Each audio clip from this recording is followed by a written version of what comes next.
कैसे हैं आप सभी। उम्मीद कर रहा हूँ कि सब मस्त होंगे और अपनी पढ़ाई कर रहे होंगे। तो आज बच्चे आप लोग क्लास 10 की मैथ्स का चैप्टर जिसका नाम है स्टैटिक्स उसको पढ़ने वाले हैं। और आज की इस वीडियो में मैं आपको मीन तक की कहानी बताऊंगा। इस चैप्टर में और की बहुत सारी चीजें हैं। तो 3 पार्ट में इस वीडियो को करेंगे। एक आज का पार्ट यहाँ पर हम लोग मीन के क्वेश्चन डिस्कस करेंगे और आने वाले समय पर हम लोग मीडियन और मॉड के भी क्वेश्चन डिस्कस करेंगे। चल तो बात करिए स्टैटिक्स। तो स्टैटिक्स होता क्या है?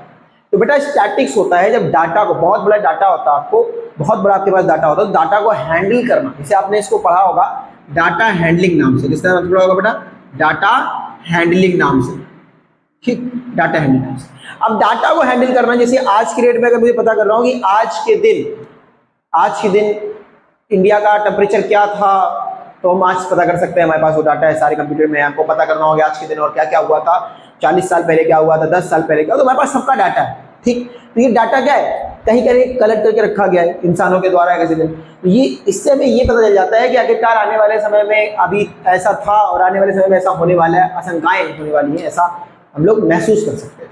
ठीक, तो डाटा हैंडलिंग क्या है बेटा, या स्टैटिक्स बोले तो स्टैटिक्स होता है बेटा डाटा को हैंडल करना, डाटा को हैंडल करना। ठीक, अब ये डाटा को आपने 9th में पढ़ा होगा, डाटा हैंडलिंग स्टैटिक्स नाम से। तो आपने वहां पर आपने इसको टैबुलेशन फॉर्म पढ़ा होगा, टैबुलर फॉर्म, इसको फैला करके लिखना, टैबुलर फॉर्म। फिर उसके बाद आपने इस डाटा को क्या पढ़ा होगा, डाटा को ग्राफ के बारे में पढ़ा होगा। कैसे ग्राफ बनाया होगा, कैसे बनाया होगा ग्राफ। तो भैया अगर टैबुलेशन फॉर्म में लिखा है तो हमको कैसे समझ में आएगा? ठीक है कि सचिन तेंदुलकर ने यहाँ छक्के मारे, वहां छक्के मारे, एक जगह डाटा कलेक्ट करके दे दो, ग्राफ की फॉर्म में बता दो कि सबसे ज्यादा इस ग्राउंड में छक्के हैं, सबसे ज्यादा इस ग्राउंड में छक्के हैं या इस ग्राउंड में छक्के हैं, तो हम पता कर पाएंगे और हमारे लिए वो ग्राफ को समझना भी इजी रहा। तो हमने वहां पर पढ़ा क्या? अब ग्राफ के बाद का ही बेटा मैटर आता है एनालिसिस। हम इसी को एनालिसिस करते हैं। क्या करते हैं बेटा? एनालिसिस करते हैं। क्या क्या ग्राफ से जो हमको पता चल रहा है उससे क्या करते हैं।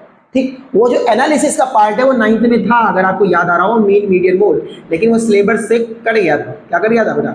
सिलेबस से कट गया था, इसलिए हम उसको क्या पढ़ रहे हैं, 10th में पढ़ रहे हैं। हमारी जो मेन बात होनी वो इन्हीं पर। ठीक, क्लियर बात। अब हम बात करते हैं टाइप ऑफ सीरीज की। आखिरकार हमको कितनी प्रकार के सीरीज है, लेकिन 9th में आपने देखा होगा आपके पास बहुत प्रकार। तो हम लोग बात करते हैं बेटा किसकी? Types of series. Types of series. Series कितने टाइप की होती है? तो हमने कहा सर 3 टाइप की होती है। कितनी टाइप की होती है बेटा? 3 टाइप की। एक होती है बेटा इंडिविजुअल सीरीज। कैसी होती है बेटा? Individual series. दूसरी होती है बेटा डिस्क्रिप्टिव। कैसी होती है बेटा? डिस्क्रिप्टिव। और तीसरी होती है बेटा कैसी? तीसरी होती है आपका class interval type. Class interval type. ठीक, या इसको कॉन्टिन्यूअस डेटा का नाम दे देते हैं। क्या नाम देते हैं बेटा? Continuous data. कॉन्टिन्यूअस डेटा वाली सीरीज। ठीक, इंडिविजुअल सीरीज कैसी होती है बेटा? इंडिविजुअल सीरीज बोले कि हमारे क्लास में एक लड़की है जिसका नाम है मीना। तो मीना का बाय चांस जो वेट है, जो वेट की बात कर रहे हैं, तो मीना का वेट है 30 किलो। फिर कोई लड़का है राज, उसका वेट है 40 किलो। फिर कोई लड़का है श्याम राम, उसका वेट है 30 किलो। तो ये इंडिविजुअल डाटा है। कैसे डाटा है बेटा? इंडिविजुअल। अब किसी पर्सन के बारे में इंडिविजुअली बात कर रहे हैं कि हमारे क्लास में लड़का पढ़ता है, उसका इतना वेट है, इतना वेट है, इतना वेट।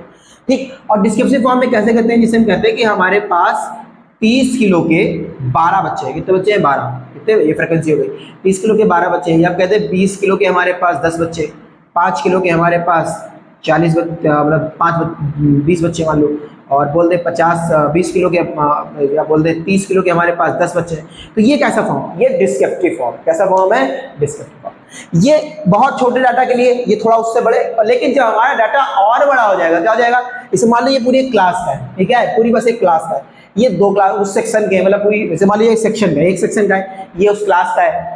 अब ये पूरे स्कूल का डाटा है। कैसा डाटा है? स्कूल का। तो इसको हम कहते हैं कॉन्टिन्यूस। कैसे होता है? यहाँ पर से 0 से 10 के बीच में हमारे पास 12 बच्चे आए होंगे, या 10 से 20 के बीच, 10 से 20 के बीच में हमारे पास 13 बच्चे रहे होंगे, 20 से 30 के बीच में हमारे पास 100 बच्चे रहे होंगे। तो ऐसे ये पूरे स्कूल का डाटा निकल आएगा। समझ पा रहे? तो हमको जो मेन बात करनी है बेटा वो 10th में वो पढ़नी है कॉन्टिन्यूअस डाटा। इसके बारे में बात करनी है कॉन्टिन्यूअस डाटा। क्लियर बात? कि कॉन्टिन्यूअस डाटा क्या होता है? जो कॉन्टिन्यूअस चला करता है, मतलब 0 से 10, 10 से 20, 20 से 30 ऐसे चला करता है। ठीक, इसको कहेंगे बेटा कॉन्टिन्यूअस डाटा। ठीक, अब बात करते हैं बेटा सेंट्रल टेंडेंसीज क्या होती है। क्या होती है सेंट्रल टेंडेंसीज? अगर मैं 9th को ये पढ़ा रहा होता तो मैं ये 9th में कहता कि बेटा इंडिविजुअल डाटा के लिए बार ग्राफ बनता है इंडिविजुअल, और डिस्क्रिप्टिव डाटा के लिए बार ग्राफ बनता है, और जो आपका लास्ट वाला डाटा है कॉन्टिन्यूअस डाटा, इसके लिए क्या बनता है? आपका हिस्टोग्राम बनता है। ठीक, चलिए, लेकिन हम लोग वहां पे 9th के बारे में बात नहीं कर रहे। हम कह रहे हैं कि बेटा सेंट्रल टेंडेंसीज क्या होती है। मैं क्या कह रहा हूं आपसे? सेंट्रल टेंडेंसीज क्या होती है, सेंट्रल टेंडेंसीज। तो सेंट्रल टेंडेंसीज क्या होती है, स्पेलिंग के लिए मैं आपसे पहले क्षमा मांग ली है। सेंट्रल टेंडेंसीज कुछ भी स्पेल करो। सेंट्रल टेंडेंसीज का मतलब होता है बेटा एवरेज। क्या होता है, एवरेज। क्या होता है, एक तरीके से एवरेज। ठीक, तो सोशल टेंडेंसीज होती है बेटा 3, इसको कहते हैं 3Ms। क्या कहते हैं बेटा, 3Ms। क्या कहते हैं, 3M। कौन कौन से हैं, एक है बेटा आपका मीन, एक है आपका मॉड, और एक है बेटा मीडियन। एक है मीन, एक है मॉड, और एक है मीडियन। ठीक, मीन में 2 फार्मूले हैं, मॉड में 1 और मीडियन में भी 1 फार्मूला। ठीक, उससे आपका चैप्टर समाप्त हो जाएगा। स्कोरिंग चैप्टर है, अगर आप कैलकुलेशन मिस्टेक नहीं करते हैं तो आप अच्छे मार्क्स इस चैप्टर में स्कोर करने वाले हैं डेफिनेटली। ठीक, ये स्कोरिंग चैप्टर है। ट्रिग्नोमेट्रिक जैसा नहीं है कि कुछ और लग रहा है, कहीं कुछ और लग रहा है, कहीं कुछ और लग रहा है। यहाँ पर फार्मूला सेम है, करने का अप्रोच सेम है, बस आप कैलकुलेशन मिस्टेक ना करिएगा। तो आज की हमारी जो बात होने वाली बेटा वो मीन पर होनी है। किस पे बात होने वाली है, मीन पर। चलिए तो हम बात करते हैं अपनी आज की मीन।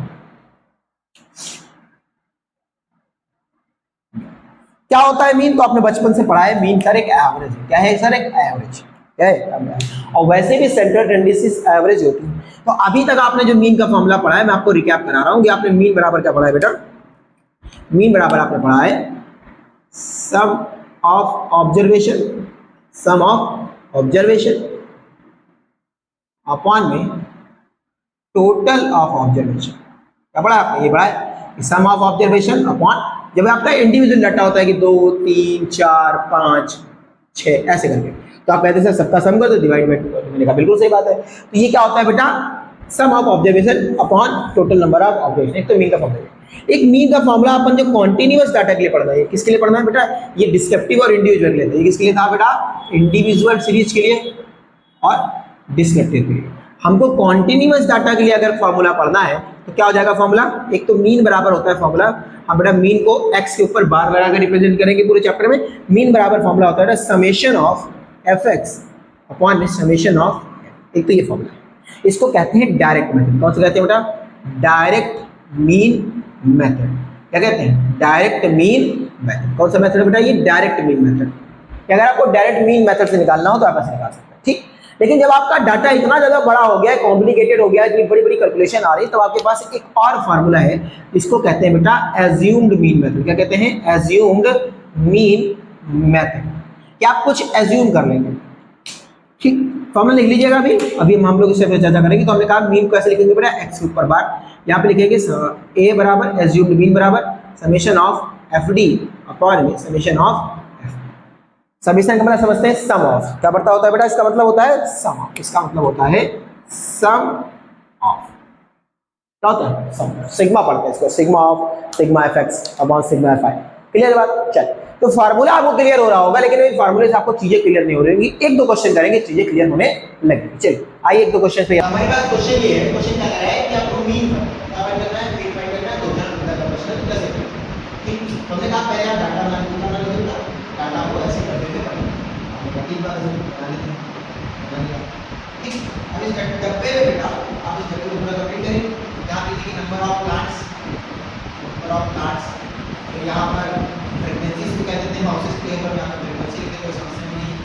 फिर मैंने लिखी यहाँ पर xi, यहाँ पर लिखूंगा fxl।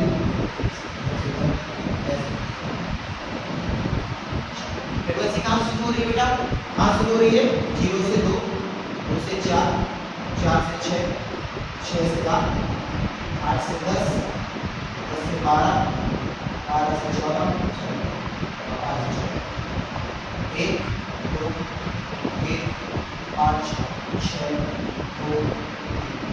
ठीक, SI क्या होता है बेटा, तो SI के बारे में बात करेंगे कि इसमें क्लास मार्क होता है। क्या होता है बेटा, क्लास मार्क। कभी कभी एमसीक्यू का क्वेश्चन होता है क्लास मार्क।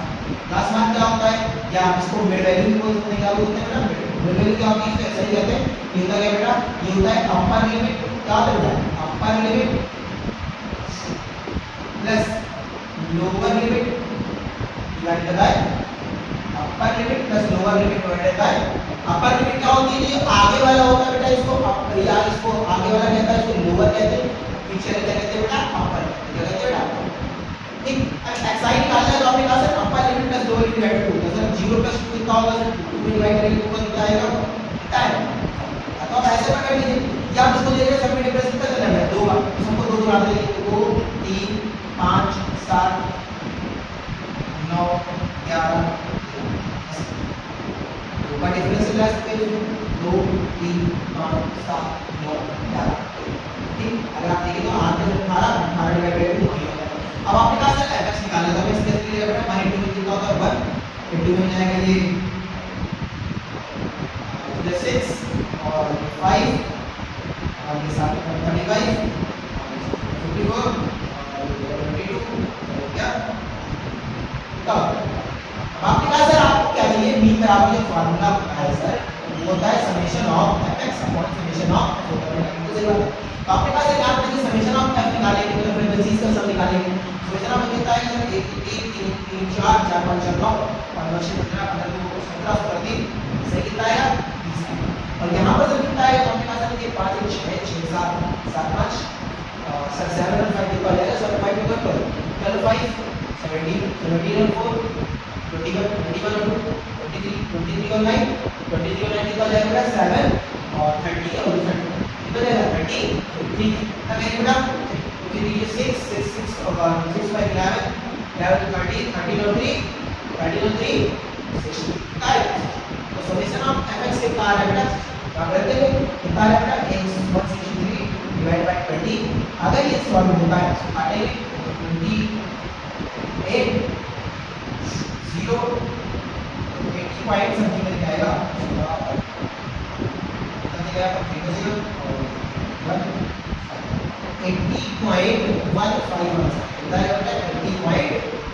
क्या किया मैंने पहले xi निकाला है xi क्या होता है अपना लिमिट w में 10/2 होता है fx निकाला उसका आंसर आप यहां पर से आंसर की बात का ध्यान रखेंगे फ्रैक्शन में वैल्यू आंसर नहीं छोड़ना आपको लास्ट तक जाना है क्लियर है बात। चलो एक क्वेश्चन कर लेते हैं एज्यूम द मीन मेथड से इसे कर लेते हैं बेटा एज्यूम द मीन मेथड से तो आपको ज्यादा क्लियरिटी आएगी एज्यूम द मीन मेथड कब लगाना है और कैसे लगाना है क्लियर है बात। चलो क्वेश्चन क्या कह रहा है कि क्लास इंटरवल दे रखा है आपको फ्रीक्वेंसी दे रखा है आपसे कह रहा है मीन क्या निकालना है बेटा मीन निकालना है। मैंने थोड़ा टाइम को कन्विंस करने के लिए मैंने इसको ऐसे बना दिया पर नहीं ऐसे ठीक ऐसे चलाओ फिर मैं इसको आगे बढ़ा ऐसे एक्सटेंड करूं। अगर मुझे एज्यूम मीन का फार्मूला याद आ रहा है ऐसा आ रहा है एज्यूम मीन का फार्मूला क्या है बेटा याद करिए a plus summation of fd upon summation of चलिए ठीक है d के बारे में चर्चा करेंगे बस यही सब केस यहां पर आप क्या निकालेंगे xi का क्या निकालेंगे xi और यहां पर लिखेंगे d यानी कि और यहां पर निकालेंगे इसकी fd इसको एक क्वेश्चन की fd निकालेंगे ठीक है d बेटा जो होता है x माइनस क्या होता है x xi क्या है बेटा फर्स्ट है xi माइनस xi क्या है मिडिल बोलते हैं पहले इसमें चर्चा अगर बेटा यहां से मिडिल वैल्यू की निकालेंगे तो कितनी आ जाएगी 50 आ जाएगी कितनी आ जाएगी 50 को जोड़ेंगे कितना आ जाएगा 100 डिवाइड बाय 2 करेंगे अब सभी में 10 का डिफरेंस चल रहा है तो सीधा 10 का डिफरेंस बाहर ठीक है 70 उसके बाद 80 और उसके बाद ये अब देखिए आप यहां पर मीन आप कितना बड़ा होगा बहुत बड़ा होगा कैलकुलेशन करेंगे समस्या आएगी लेकिन अगर आपको आता है वैसे अगर आपको कैलकुलेशन करने में समस्या नहीं है तो आप डाल दीजिए लेकिन अगर आपको क्वेश्चन दे रहा है कि mean assume the mean method ये तो भैया अब मेरी बात को बहुत गौर से 2 मिनट के लिए मेरे ध्यान बातों पर ध्यान दो क्या देंगे मैंने कहा बेटा यहां पर लिखा हुआ है क्या लिखा हुआ है तो आप बेटा कोई नंबर एज्यूम करेंगे क्या करेंगे एज्यूम आप चाहे तो इसके बाहर का भी कोई नंबर सोच सकते हो नो प्रॉब्लम बट मैथ कहती है और एनसीईआरटी कहती है आप किसी के बीच का नंबर सोचो अगर देखिए इसके बीच का नंबर सोचेंगे मैंने सोच लिया बेटा 70 क्या हो गया 70 यहां पर कितने नंबर है बेटा 5 नंबर तो अभी मेरे लिए तो आसान है मैं 70 सोच रहा हूं लेकिन जब यहां पर 6 नंबर हो जाएंगे तो मेरे पास वैल्यू कोई होगी अगर यहां पे 6 नंबर और लिखा था मतलब 100 लिखा था मेरे पास कोई मिडिल वैल्यू होती नहीं तो मैं इसको भी ले सकता था और इसको भी ले सकता था तो कोई प्रॉब्लम नहीं आपकी इच्छा आ रही है आप 90 को लेकर के लगाइए कोई समस्या नहीं कैलकुलेशन आप करो ठीक मैंने अपना एज्यूम मीन मान लिया बेटा इसको मान लिया बेटा 70 मैंने क्या मान लिया एज्यूम अब यहां पर d होता है तो आपका बेटा x - b ठीक मैंने इसको a मान लिया क्या मान लिया बेटा a मेरा कितना आया बेटा 70 मैंने क्या मान लिया मतलब मेरे हिसाब से क्वेश्चन का आंसर 70% इस समझिए अब अगर मैं सही हूं मेरा आंसर ये रहेगा और अगर मैं गलत हूं तो पीछे वाली चीज को मुझे सही करने की कोशिश करूंगा ठीक मैंने कहा xi मैंने 70 में 50 में 70 लगाया तो माइनस का 20 आया इससे लगाएंगे माइनस का क्या आएगा यहां का 0 आएगा यहां का प्लस का आएगा यहां का प्लस का फिर अब मैंने कहा आपसे fd निकालना है तो f into d करेंगे ले जाएगा माइनस का 60 माइनस का 100 ये जाएगा 0 और 88 और ये जाएगा 60 आ जाएगा। अब इनको सबको करेंगे क्या करेंगे बेटा। अब आपको पता है 60 प्लस का है 60 माइनस का आपस में कैंसिल है। यहाँ पर 88 है यहाँ पर माइनस करने तो आपसे कितना है बेटा माइनस का कितना है बेटा माइनस का। अब माइनस वाले को एक साथ ऐड करेंगे और इनको एक साथ ऐड करेंगे। क्या बनेगा मैंने कहा मेरे बच्चे इनको एक साथ ऐड करेंगे और इनको एक साथ ऐड करेंगे तभी तो आप ऐड कर पाएंगे। माइनस के कौन से कितना है अगर fx निकालने वाला fx कितना है आप क्या देंगे ये जाएगा 13 और 13 और ये कितना होता है 24 और ये कितना होता है बेटा तो आपके पास है 32 तो कितना होता है 30 अब आप यहाँ पर रखेंगे एज्यूम कि b बराबर क्या रखा हमने फॉर्मूला का x बराबर होता है a आएगा आएगा सर a x आएगा x बार बराबर करेगा आपने एज्यूम कि आपने 70 किया fx हमेशा हम रखते कितना आएगा माइनस का कितना आएगा माइनस का 12 और डिवाइडेड बाय ये कितना जाएगा 70 माइनस का 12 डिवाइडेड बाय 35 इनको आपस में कर लेंगे कितना आएगा तो आपने कहा कि सर देखिए 35 से तो डिवाइड करेंगे ना 12 को अगर 12 को 35 से डिवाइड करेंगे सर पॉइंट्स में आंसर जाएगा हो जाने दो आपने कहा सर देखिए ठीक है पॉइंट लगाने के यहाँ पर डेसिमल है पॉइंट लगाने पर जगह फिगर जाएगा तो कितना जाएगा 100 कितना जाएगा 100 हां ये जाएगा 15 ये कितना जाएगा 15 अब आपने कहा सर कितने जाएगा तो आपने कहा सर देखिए 3 का 50 होता है तो 4 टाइम जाएगा तो कहीं ना कहीं कितना आएगा बेटा 0.34 तो मिलेगा 70 माइनस 0.3 इसको आंसर के लिए डालेंगे 69.36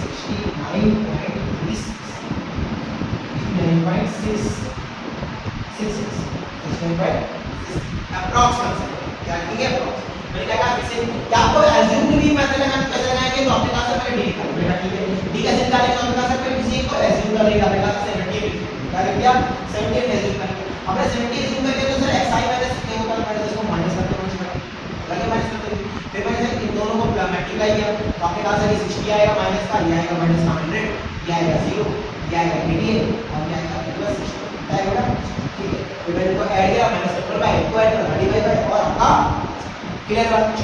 अब मैं उन क्वेश्चंस के बारे में बेटा बात करने जा रहा हूं जो मीन के one of the best question में से कहा ठीक है वो एमसीक्यू के फॉर्म में जरूर आते हैं लेकिन बहुत अच्छे क्वेश्चन बन के आते हैं आपके सामने क्लियर बात चेक करिएगा कैसे आते हैं आपके पास क्वेश्चन पढ़िए क्वेश्चन ऐसे कहता है कि आपके पास the mean of 5 observations mean of 5 observation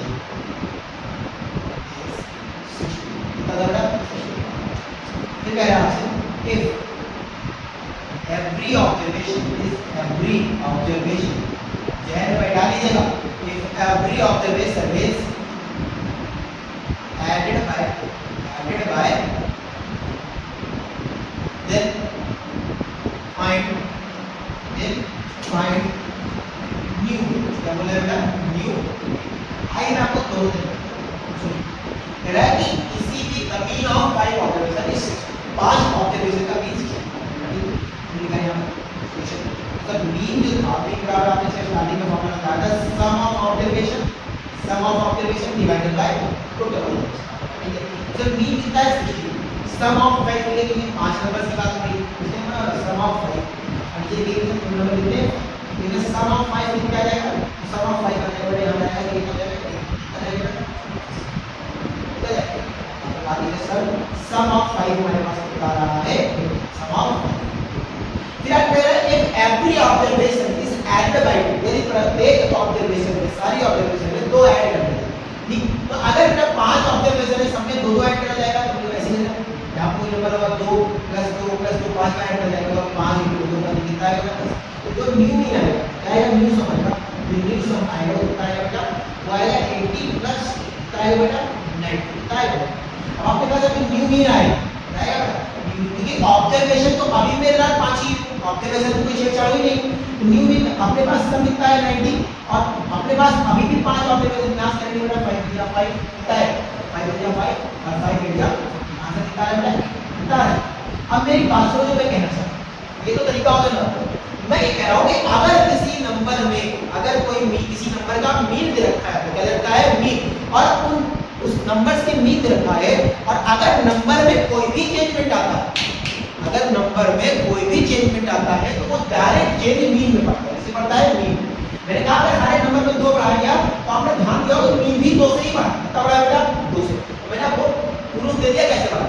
तो अगर बेटा अगर मीन में 2 ऐड हुआ है तो मीन में भी कितना ऐड कर दो? डायरेक्ट 2 ऐड कर दो। यही आंसर। अगर मीन में 2 हर एक ऑब्जर्वेशन में 2 का मल्टीप्लाई हुआ है तो मीन में भी बेटा 2 का मल्टीप्लाई कर दो। अगर ऑब्जर्वेशन में मीन में सब नंबर में डिवाइड हुआ है तो मीन में भी क्या कर दो? डिवाइड कर दो। तो कॉन्सेप्ट क्या कहता है?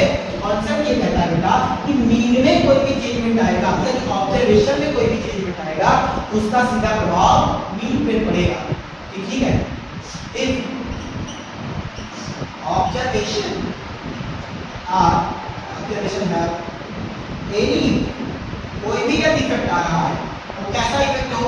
ऐड का हो, मल्टीप्लाई का हो, डिवाइड का हो या माइनस का हो।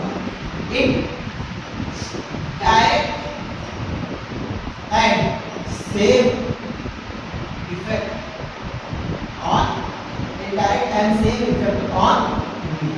क्या करेगा ये? मीन पर डायरेक्ट और सेकंड। यदि ऑब्जर्वेशन 2 से इंक्रीज हो रही है तो मीन भी किससे बढ़ाया जाएगा? 2 से। यदि 2 से मल्टीप्लाई हो रही है तो मीन भी 2 से मल्टीप्लाई हो रही है तब भी 2। क्लियर है बात? अब आई होप आपको यहां तक के कॉन्सेप्ट क्लियर हो गए। मिलेंगे हम लोग नेक्स्ट वीडियो में, बात करेंगे आने वाले और कॉन्सेप्ट की, मोड की और बाकी सब क्वेश्चंस की। मैं आपको लास्ट में बस मोड का एक सिंपल से फॉर्मूला बताने जा रहा हूं जिससे पूरे चैप्टर में यूज होने वाला है। बस आप उसको देख लीजिएगा, दिमाग में डाल लीजिएगा। हम लोग नेक्स्ट टॉपिक में मिलेंगे, कल उसमें ज्यादा चीजें नहीं होता है।